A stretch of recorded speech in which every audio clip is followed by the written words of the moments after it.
Мы собрались в довольно турбулентное время и очень тревожное время.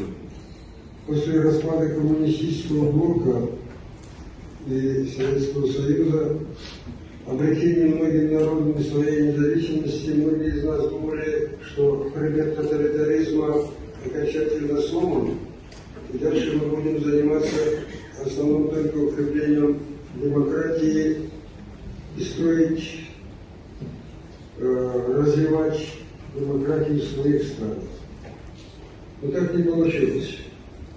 Вот в 2000 году появился в России новый царь, который разрушение коммунистического блока, разрушение распад Советского Союза назвал великой катастрофой и начал, по моему собственному выражению, собиранием русских земель.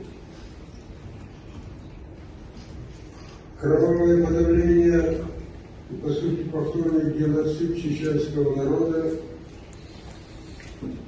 вторжение в Грузию, по сути, отторжение части Молдовы, многие другие преступления кремлевского режима произошли без должного отпора со стороны мирового сообщества.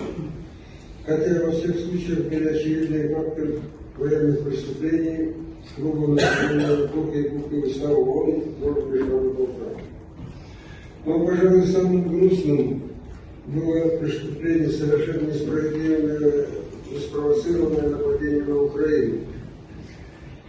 Отторжение Крыма, Донбасса и, наконец, 24 февраля 2022 года полномасштабное вторжение российских войск, в ходе которого были оккупированы новые украинские территории.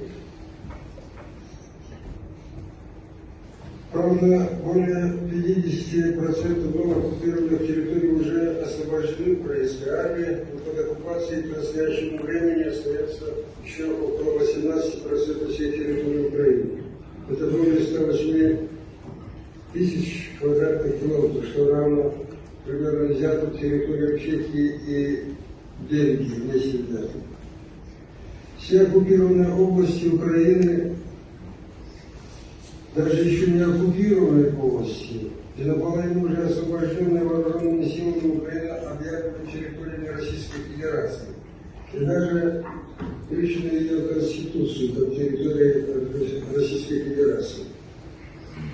Причем из российского телевидения время от времени раздаются угрозы относительно того, что если военные действия распространяются на территорию России, то они вправе применить ядерное оружие.